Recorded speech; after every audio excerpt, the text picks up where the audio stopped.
कडकडीच्या उन्हामध्ये मुली चालल्या होत्या आईस्क्रीम आणायला. त्याला म्हटलं नका जाऊ, मी तुम्हाला घरीच बनवून देते. त्यासाठी कढईमध्ये 1 लिटर दूध टाकून गॅसवरती ठेवून आटायला ठेवलेलं आहे.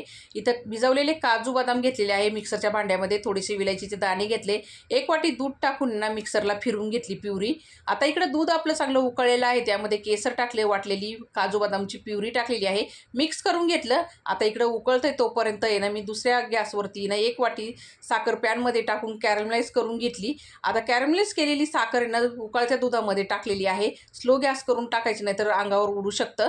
आता हे मिक्स करून घेतलं. दूध घट्ट झाल्याच्या नंतर ना थंड करून मी इथं ग्लासामध्ये कुल्फी मोडमध्ये आणि टी कपमध्ये भरून आहे ना प्लॅस्टिकच्या शीटनी त्याला कवर करून ना 5 घंटे मी फ्रीजरला ठेवलं होतं. 5 घंटेनी मी बाहेर काढून कडकडच्या उन्हामध्ये मुलींना कट करून दिलं होतं. तर मंडळी एवढं क्रीमी, टेस्टी, दाणेदार मारवाडी स्टाईल इथं मी आईस्क्रीम बनवली होती. एवढी टेस्टी झाली होती. एकदा अशा पद्धतीने नक्की ट्राय करा. धन्यवाद.